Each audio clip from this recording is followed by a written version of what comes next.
আসসালামু আলাইকুম দর্শক বন্ধু। এই যে পরোটা বানাচ্ছি আমি, তো বানানো হয়েছে, বানাচ্ছি না বানাচ্ছি।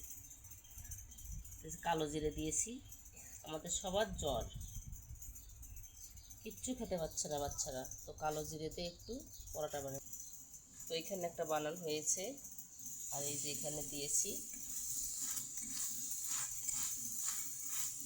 সকালবেলা পরোটা খাবে। আসলে বাড়ির বানানো যেমনই হোক, খাওয়ার স্বাদ আছে এবং কোনো ভেজাল না, ভেজাল মুক্ত খাবার। আমার কথা শুনতেই বুঝতে পারছেন অনেক ঠান্ডা লাগছে আমার, কারণ ঠান্ডাটা হচ্ছে অনেক গরম পড়ছে। তো গরম ঠান্ডা মিশেল করে মানুষদের, বাচ্চাদের, বড় মানুষদের, ছোটো বাচ্চাদের অনেক জ্বর ঠান্ডা ধরে গেছে।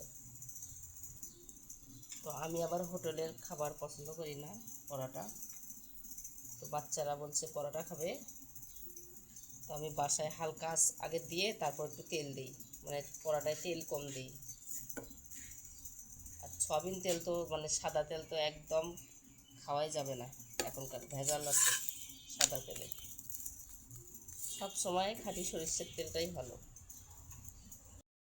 আসলে হোটেলের খাবারটা কিন্তু এমনি ক্ষতিকর, কেননা বাসি তেল, আবার আগের দিনে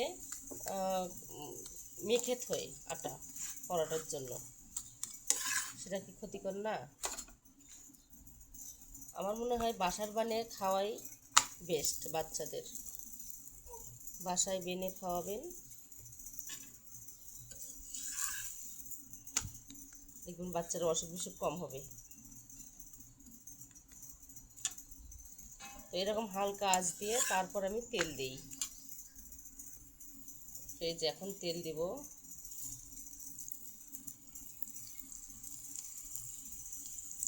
আর এরকম তেল দিয়ে কিন্তু ফুলে ওঠে।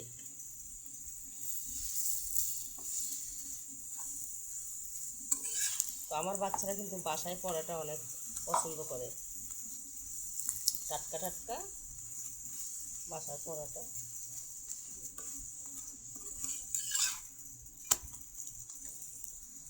এই দেখেন মিশরাতের এমনি অসুস্থ, দেখেন মিশরাত আবার পানি নাকতেছে, এই যে কী রকম করছে দেখেন। পানি এনে বেলুন পিড়ায় পানি দিয়েছে, আম খেতে দিয়েছি, কেমন অবস্থা করছে।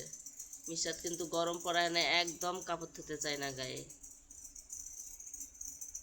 আরও বেশি ঠান্ডা লেগে গেছে মিশরাতের। তো আমার পরোটা হয়ে গেছে, এখন ইশরাত মিশরাতকে খেতে দেবো।